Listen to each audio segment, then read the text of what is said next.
konton milyan oo dirham lacaga buu ka tegey bay ku tilmaamaan waxaa la sheegaa cabdiraxmaan ibnu cawf iyo dee tujaarta iyaga tooda tirin maayo waayo cabdiraxmaan waxaa la yidhaha maalin buu madiine yimi asxaabu siyarku say sheegaan dabeetana wuxuu ku yidhi cuhmaan buu dhuluu lahaa ka iibsaday cuhmaan buu yidhi dhulkaa iga iibso cuhmaan buu dhulka iibiyey imisu ka siiyey dhulkiisii madiina 40,000 diinaar buu qaatay cuhmaanna dhulkii baa loo daayey 40,000 diinaarkiisuu yidhi 40,000 oo diinaar 4 kiilo ku dhufo kunkiiba waa intaasi intii 1,000 oo diinaar isagoo sida ayuu suuqii magaalada intuisa soo taagay ayuu yidhi reer banu zahra waa qabiilkii uu ka dhashayba wixii faqiir ku jira halkaa yimaadaan wax allaaliya wixii fuqarada muhaajiriinana ha loo qaybiyo haweenkii uu nebigu ka geeriyooday umahaatilmu'miniinkana ha loo qaybiyo 40,000 diinaar intuu qaybiyu iskaga tegey waa hal mara dhul uu iibiyey oo uu hal mara haddana bixiyey wixii ka soo galay oo dhan waayo xoolo way lahaayeen laakiin xoolahaan hadaf u ahayn tujaar bay ahaayeen laakiin tijaarada ahayd mid aakhiro lagu raadcaynayo walidaalik ayaa waxay u arkayeen xooluhu inaanay qiimo ugu fadhinin camar ibnu alcaas baa soo islaamay markii uu yimi saxiix aladab almufrad xadiidka ku yaalla saxiixa uu sheekh alalbani ku tilmaamayo markii uu soo islaamay ee uu madiine jooga buu nebigu ku yidhi calayhi salaatu wasalaam hubkaagii soo qaado ciidan baad kaxaysanaysaa ayaan kugu darayaaye markaasaan waxaan u imi buu yidhi hubkaygii iyo waxaygiiba markaan soo qaatay nebigii oo weysaysanayaan u imi buu yidhi wuxuu ku yidhi hubkaaga iyo dharkaaga soo qaado i kaalay waan u imi markii uu yimiba wuxuu ku yidhi waxaan rabaa inaan ciidanka diro oo kugu daro ilaahayna waxaan ka rajaynayaa inuu ku soo xooleeyo nabadna kugu soo celiyo camar ibnu caas baa wuxuu yidhi innii lam uslim ragbatan fi lmaal ilaahay rasuulkiisiiyo dee anugu islaamnimada xoole umaan soo gelin xoole ma doonaynin nebigaa ku yidhi ilaahay baan kuu rajaynaya inuu kuna soo nabadgeliyo xoolana ku soo siiyo isna wuxuu leeyay dee anugu umaba islaamin inaan xoolo helo xooluhu ma aha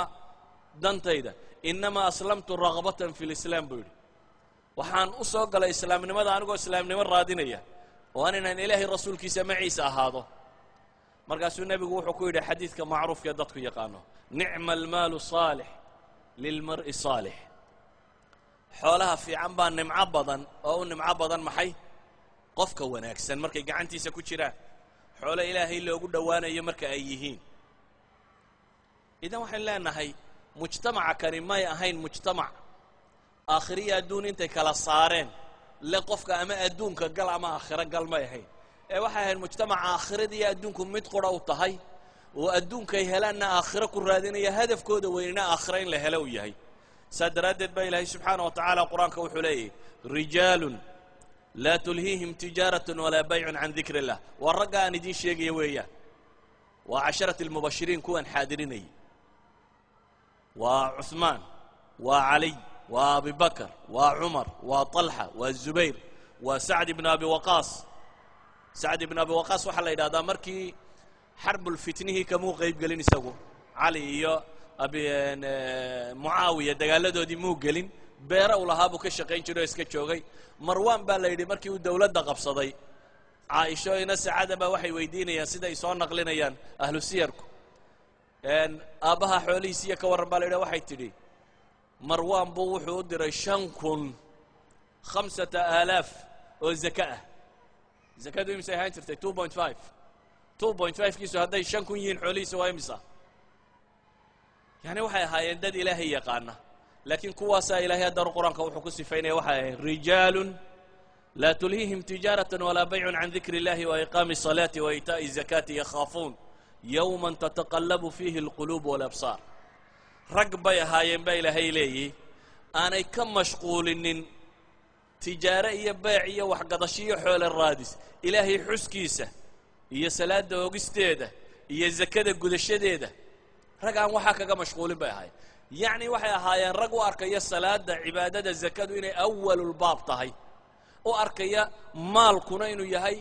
sida kuwa loogu janno tago wax lagu janno tago isaguna aakhiro ku wada raadinaya laakiin hadday cibaadaadkiiba kaa mashquuliso janno weyday mar labaad waxaan leeyahay mujtamaca muslimka ama bini aadamku horumarku wuxuu u baahan yahay faa'id bay yidhaahdaan dawladdu say horumaru samayn karto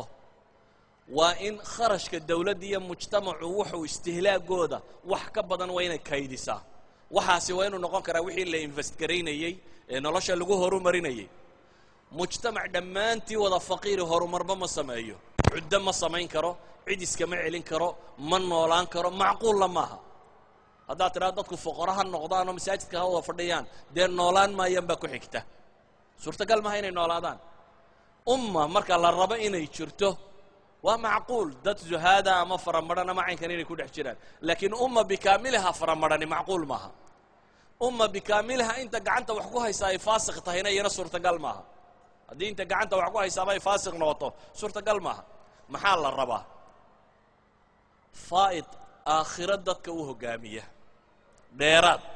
nebigu calayhi salaatu wasalaam xadiidka saxiixii aad taqaaniin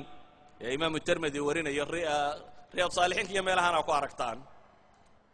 nebigu calayhi salaatu wasalaam wuxuu yidhi inama dunya liarbacati nafar adduunka afar qof bay u sugan yihiin baa la yidhi afartani maxay kala yihiin cabdun razaqahu allahu maalan wa cilmaa baa la yidhi qof ilaahay uu ku arsaaqay xoolo iyo cilmi xoolo wuu haystaa waa min anicam cilmina wuu hayaa oo ah xooluhu haddii aanay cilmigii alle lagaga cabsan lahaa wadan iyaga wax fasaadiya laakiin qofkan gacantiisa waxaa ku wada jira xoolo iyo cilmi baa la yidhi cilmi طariiqa saxa uu ku arko fahuwa yataqii fiihi rabbah wayasilu raximah wayacmalu lilahi fiihi bixaqihi nebigu wuxuu leeyahy calayhi salaatu wasalaam oo markaasi ilaahay kaga cabsanaya cilmiga iyo xoolaha la siiyeyba oo qaraabadiisa ka xidhiidhinaya oo ilaahay xuquuqdiisa ka gudaya wixii la faray xoolahan inuu ku qabto ku qabanaya fahada biafdali almanaasil buu nebigu leeyahy calayhi salaatu wasalaam aakhiro kaasi wuxuu ka soo baxayaa mansiladaha aakhiro la dega meelaha ugu fiican meel ka mid a saddexda kale hadda uma jeedo laakiin waxaan u jeedaa inaan tilmaamo aakhiro iyo adduun qofka muslimka ee dhabtaa way isugu jiraan waa meel qura bulshada muslimkaana waxaa looga baahan yahay faa'id iqtisaadiya inuu jiro oo horumar lagu samayn karo cuddo waacidduu lahu ma istatactum min quwa lama samayn karo haddaanu jirin faa'id iqtisaadiyi saa daraaddeed buu nebigu calayhi salaatu wasalaam xadiidka imaamu muslim warinaya wuxuu ku tilmaamayaa almu'minu alqawiy khayru waaxabu ila allahi min almu'min aldaciif wa fii kulli khayr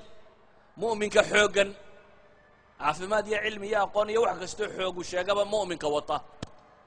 ayaa ka khayr badan mu'minka daciifka ah baa la yidhi labadubana khayr bay leeyihin waataynu soo sheegnay in fuqaradii muslimiintu ay lahayd dahaba ahlu duhuur bilujuur dadkii maalqabeenka habaa xoolihii la tegey waxaynu leenahay muslimka aakhirada iyo adduunku waa mid qura waxaase la rabaa wuxuu yahay xooluhu inay noqdaan waxa qofka u hoggaamiya sultad xoolo quwo oo dhami inay qofka u hoggaamin karaan samaha qur'aanka ilaahay wuxuu kaga warramayaa cabdu saalixa oo ilaahay subxaanahu wa tacaala sultiyo xooliyo wax walba la makansiiyey laakiin u adeegsaday طariiqii sawaabka ah inaa makannaa lahu fi اlard waaataynaahu min kuli shayin sababa faatbaca sababa baa ilahay yidhi dalqarnayn waxaanu makan siinay dhulkaanu gacanta u gelinay baa la yidhi subxaana wa tacaala waxaananu siinay baa ilahay leeyay min kulli shayin sababa shay kasta sababtii lagu gaadhayey wixii hanti lagu gaadho hantaa loo siiyey wixii cilmi iyo aqoon lagu gaadho cilmi iyo aqoon baa loo siiyey wixii karti iyo raganimo iyo quwo lagu gaadho waa loo siiyey qof dhammaystiran buu ahaa dabeeta isna muxuu ku qabtay fa atbaca sababa baa ilahay yidhi sababtii la siiyey buu raacay dabeetana bashariyadoo dhan buu anfacay kuwii dulmiga lagu hayay ee yaajuuj iyo maajuuj kolba rabshada u geysanayeen waa kuwii yidhi yaa dalqarnayni ina yaajuuja wamaajuuja mufsiduuna fi lardi fahal najcalu laka kharjan cala an tajcala baynana wa baynahum sadda waaran wax ku siinaya nimankaa naga qaba bay idhaahdeen waxa lay siiyey ayaa ka khayr badan buu yidhi xooggiinuunu igu gargaara waxaan uga jeedaa waa adduun buu gacanta ugu jiray laakiin uu aakhiro ku raadacaynayo